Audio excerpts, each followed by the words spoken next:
안녕하세요. 예수의 교회 온라인 예배 오신 여러분들을 주님의 이름으로 환영하고 축복합니다.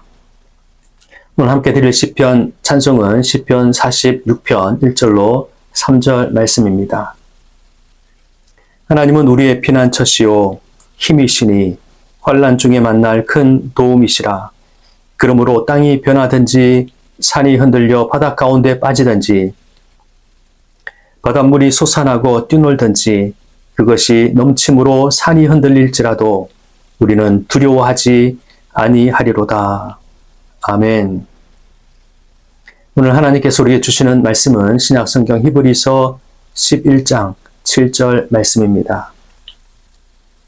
믿음으로 노아는 아직 보이지 않는 일에 경고하심을 받아 경외함으로 방주를 준비하여 그 집을 구원하였으니 이로 말미암아 세상을 정죄하고 믿음을 따르는 의의 상속자가 되었느니라. 아멘.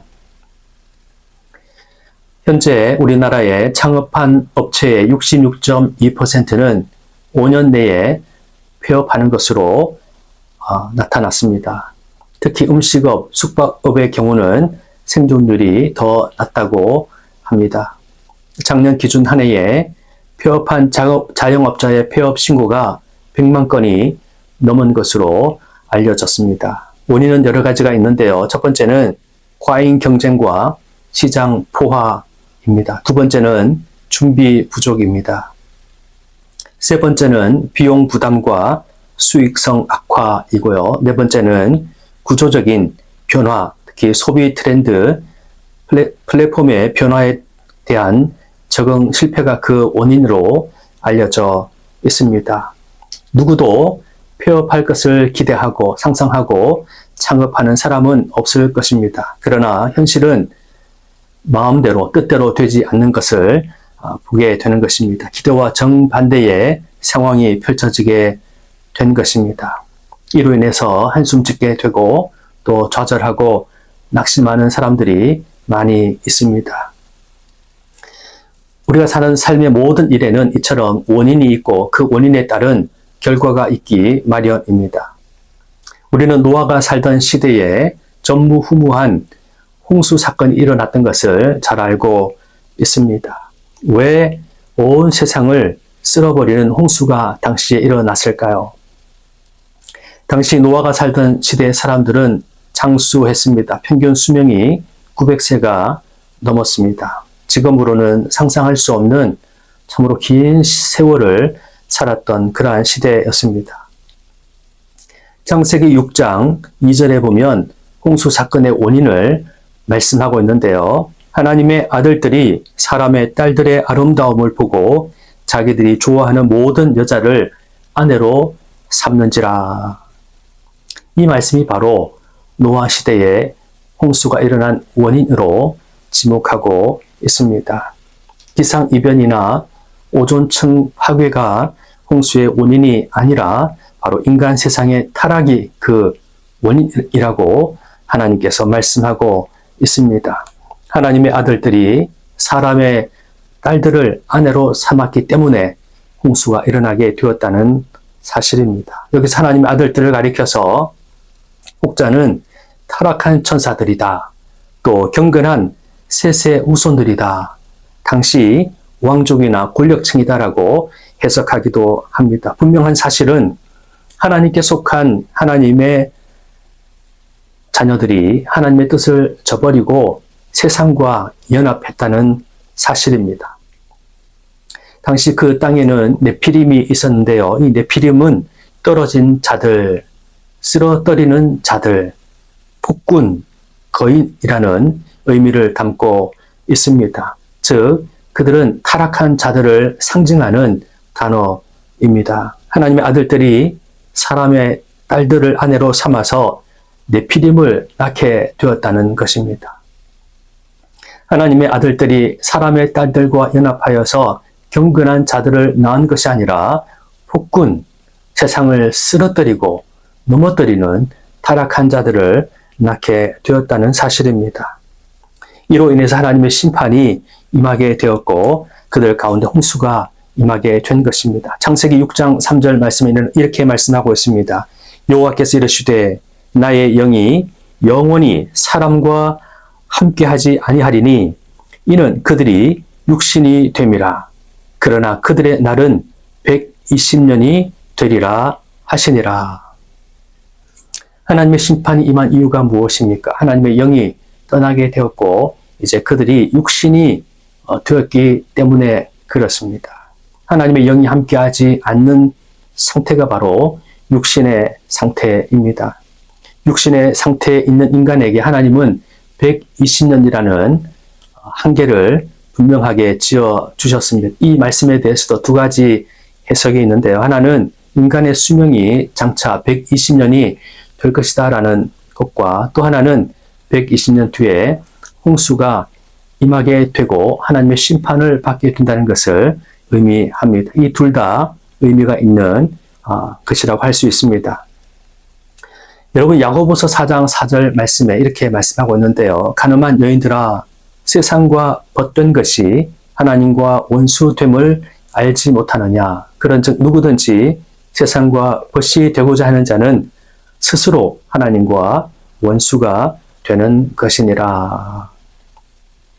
노아 시대 사람들은 세상과 벗되기를 원했고 또 선택했습니다. 하나님과 원수되는 것을 그들은 스스로 선택했던 것입니다.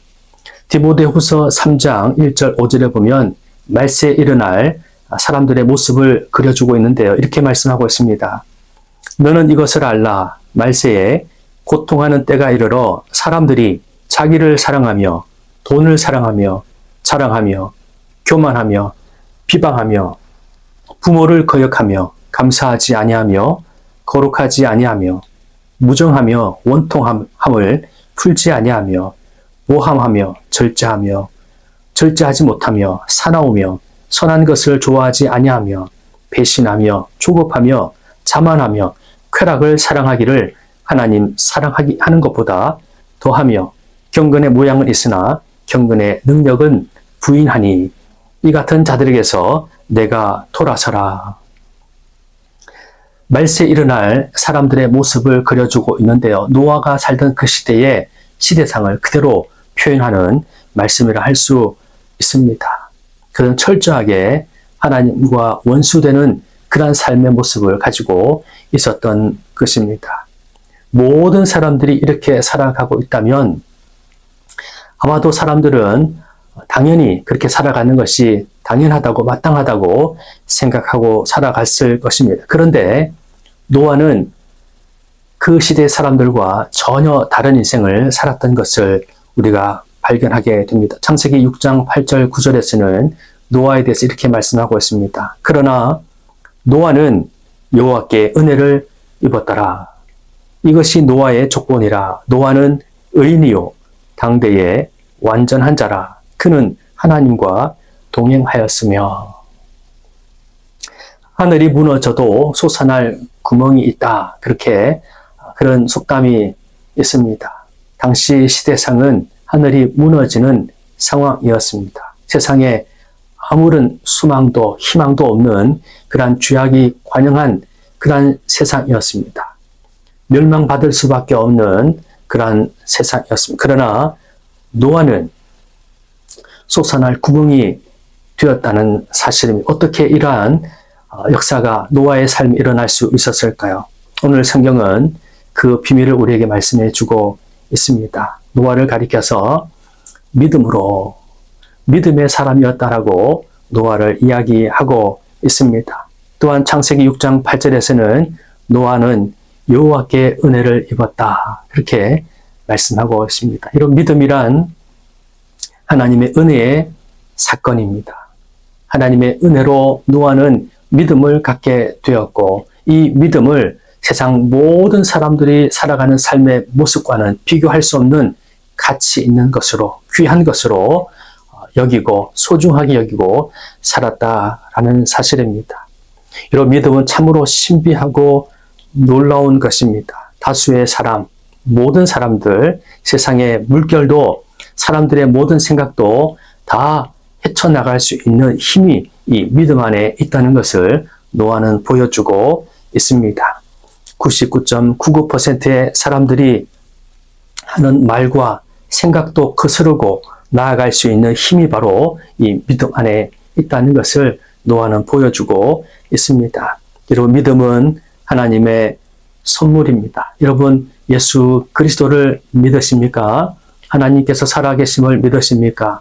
그렇다면 여러분, 하나님의 은혜를 입은 자들이면 이 믿음을 귀하게 가치 있게 여기고 살아가는 삶이야말로 가장 중요한 우리의 삶의 태도요 모습이라고 할 수 있습니다. 왜냐하면 이 믿음을 가진 자는 하늘이 무너져도 솟아날 구멍이 있는 인생을 살아가기 때문에 그렇습니다.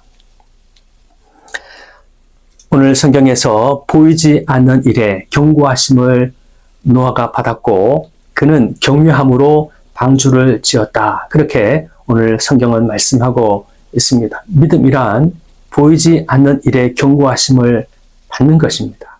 하나님의 말씀을 그대로 믿고 받아들이는 것입니다. 그리고 믿음으로 방주를 짓는 그 삶의 모습이 바로 믿음이라고 말씀하고 있습니다. 내 눈에 보이는 것, 손에 잡히는 것, 내 입으로 맛을 보는 것이 아닙니다. 보이지 않아도, 손에 잡히지 않아도, 내가 맛볼 수 없어도 모든 것을 하나님의 말씀을 확신하고 믿고 살아가는 것, 이것이 바로 참된 믿음이라는 것입니다. 노아는 방주를 지었습니다. 비 한 방울 내리지 않았음에도 불구하고 약 100년 뒤에 있을 하나님께서 홍수로 세상을 심판하신다는 그 말씀을 믿음으로 받고 방주를 짓기 시작했다는 사실입니다. 길이가 300규빗, 너비가 50규빗, 높이가 30규빗입니다. 길이가 135m, 또 너비는 22.5m, 높이는 13.5m 정도의 크기의 방주를 지었습니다. 축구장이 약 1.5배에 해당하는 아주 큰 방주를 그가 짓기 시작했던 것입니다. 경제적인 측면에서 보면 노아는 파산할 수밖에 없습니다. 또 남는 장사가 아닙니다. 어부도 아니었고 또 조선업을 하는 그런 사람도 아니었습니다. 너무나 어리석고 미련하게 보이는 일을 그가 시작하게 된 것입니다. 방주를 가지고 돈을 버는 것도 아니고 또 아무런 의미 없는 일을 그는 하루하루 하고 살아가는 것처럼 보였습니다. 사람들은 노아를 바라보며 조롱하였고 멸시하였습니다. 망하기 딱 좋은 인생을 사는 것처럼 보였습니다. 그러나 그는 사람들의 소리에 결코 귀를 기울이지 않았습니다. 오직 그는 하나님께서 주신 말씀을 믿고 그 말씀에 순종하며 하루하루 살아갔던 것입니다. 여러분, 세상에서 가장 미련하고 또 어리석게 보이는 한 사람이 있습니다. 바로 그분이 예수 그리스도이십니다. 세상의 조롱과 멸시를 다 받고 저주받은 십자가에서 무기력하게 비참하게 예수님은 돌아가셨습니다. 이처럼 미련한 삶이 어디에 있겠습니까? 세상에 한번 태어나서 하고 싶은 것 마음껏 해보고 성공도 해보고 누릴 거 다 누려보고 살고 싶지 않으셨겠습니까? 그런데 주님은 자신의 생명을 아낌없이 내어주는 그 십자가를 지시고 비참하게 돌아가시는 그 삶을 기꺼이 선택하셨습니다. 매를 맞고 십자가에 달려 벌거벗기신 채 돌아가셨습니다. 왜 주님께서 이 미련하고 어리석게 보이는 삶을 살아가신 것입니까? 예수님은 자신의 죽으심으로 말미암아 온 인류를 구원하실 수 있다는 이 놀라운 진리를 알고 계셨고 그 진리를 따라 믿음으로 하나님께서 주신 사명을 순전히 감당하셨던 것입니다.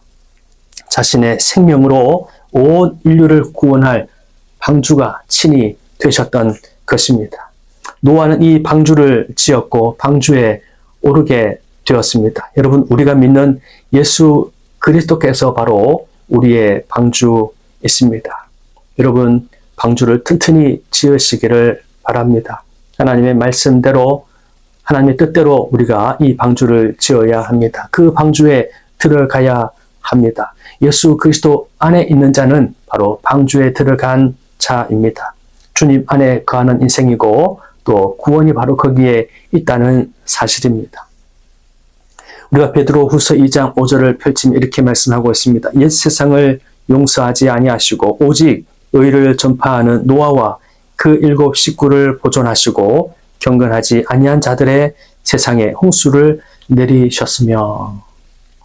노아는 단순히 배만 짓고 자신의 가족만 구원하려고 한 것이 아니라는 것을 이 말씀에서 우리가 발견할 수 있습니다. 그는 의를 전파했다. 그렇게 말씀하고 있습니다. 믿음이란 하나님께서 주신 말씀을 받아들이고 순종하는 것입니다. 나아가서 하나님의 이 심판과 구원의 진리를 전파하는 것이 바로 믿음이라는 것을 말씀하고 있습니다. 그는 열심히 방주를 지었을 뿐만 아니라 세상에 나아가서 사람들에게 장차 임할 하나님의 심판과 또 구원의 길을 사람들에게 선포하였습니다. 안타깝게도 많은 사람들은 노아가 전하는 이 복음의 진리를 믿지 않았습니다. 그러나 그는 가족들에게 복음을 전했고 온 가족들은 구원을 얻게 되었던 것을 우리가 발견하게 됩니다.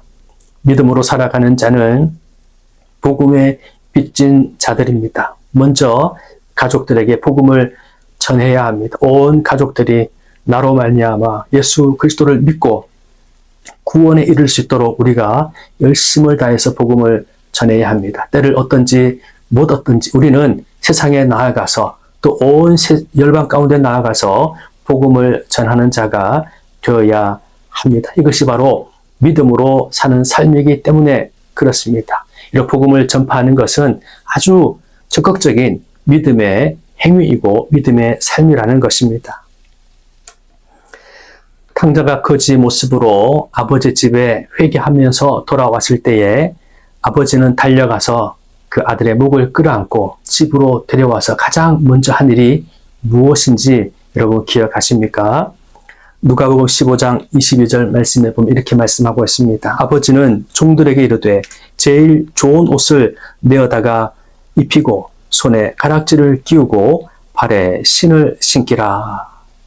아버지는 종들을 시켜서 거지꼴로 돌아온 그 아들에게 가장 먼저 가장 좋은 옷, 제일 좋은 옷을 그 아들에게 입혀 주었다라는 사실입니다. 옷이 날개라는 말이 있습니다. 옷은 또 그 사람의 신분을 의미하기도 합니다. 그 사람의 지위를 나타내기도 합니다. 아버지가 주는 제일 좋은 옷을 아들은 입게 되었습니다. 그의 신분이 거지에서 탕자에서 이제는 아들의 신분으로 완전히 바뀌게 되었다는 사실입니다. 여러분 예수 그리스도를 믿으면 의의 자리에 이르게 됩니다. 오늘 성경에서도 그 말씀을 우리에게 말씀하고 있습니다. 로마서 13장 15절에 보면 오직 우리 주 예수 그리스도로 옷 입고 정욕을 위하여 육신의 일을 도모하지 말라 말씀하고 있습니다. 갈라디아서 3장 27절 말씀에도 누구든지 그리스도와 합하여 세례를 받은 자는 그리스도로 옷 입었느니라 말씀하고 있습니다. 예수 그리스도를 믿는 자에게 하나님께서 그를 의의 상속자로 불러주신다. 그렇게 오늘 성경은 말씀하고 있습니다. 의의 옷을 입게 되고 옛사람을 온전히 벗어버리고 이제는 거룩한 새 사람으로 하나님의 자녀로 멸망받을 백성이 아니라 구원을 얻는 하나님의 백성으로 인도해 주신다는 사실입니다. 우리는 종말의 때가 되면 죽음이 이르게 되면 두려워합니다. 인간의 본성이라 할 수 있습니다. 지금 우리가 살고 있는 시대는 종말의 때입니다. 언제 주님 다시 오실지 알 수 없는 그러한 시대에 우리는 살아가고 있습니다. 여러분 믿음으로 살아가는 자에게 종말은 축복입니다. 믿음 이처럼 놀라운 것입니다. 예수 그리스도께서 행하신 십자가의 부활과 진리가 우리를 구원의 길로 인도해 주실 것이기 때문입니다.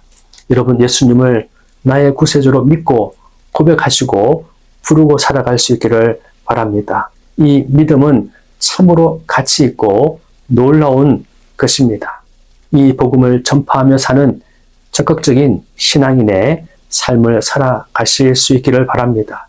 종말이 가까워질수록 이 믿음은 빛을 발하게 될 것입니다. 종말 반드시 임하게 될 것입니다.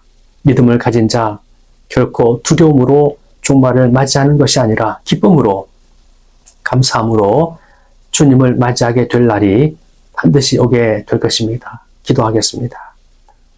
하나님 아버지, 우리에게 예수 그리스도를 믿는 믿음을 주셔서 감사합니다. 이 믿음은 오직 하나님의 은혜의 선물임을 믿습니다. 항상 감사하며 살아가는 우리 모두가 되게 인도하여 주시옵소서. 하나님 아버지, 죄악이 관영한 이 세상입니다. 세상을 따라 살지 않게 도와주시고 하나님께서 주시는 말씀을 따라 진리를 따라 살아가는 믿음의 삶이 될 수 있도록 인도하여 주옵소서. 세상에 그러한 영향을 받는 인생이 아니라 참으로 믿음으로 말미암아 세상에 하나님의 생명을 선포하고 구원의 진리를 전파하는 적극적인 믿음의 삶이 될 수 있도록 인도하여 주옵소서. 친히 구원의 방주가 되신 예수 그리스도를 우리의 통치자로, 우리의 왕으로, 우리를 다스리시는 분으로 모시고 오직 주님만 믿고 따라가는 믿음의 삶이 되게 도와주시고 주님께 순종하는 삶이 되게 도와주옵소서. 가족의 구원을 위해 기도합니다. 하나님 믿지 않는 가족들이 있다면 다 회개하고 주님께로 돌아오는 구원의 역사가 가정 안에 일어나게 도와주시고 우리의 주위에 있는 믿지 않는 불신자들에게 힘을 다해서 때를 얻든지 못 얻든지 복음을 증거하게 도와주시고 온 세계 일반 가운데 하나님의 이 구원의 생명을 증거하는 복된 발걸음이 다 될 수 있도록 인도하여 주옵소서. 우리 나라와 민족을 주님께서 통치하여 주시고 다스려 주옵소서. 온 세계 일반 가운데 하나님의 뜻이 이루어지게 하여 주옵소서.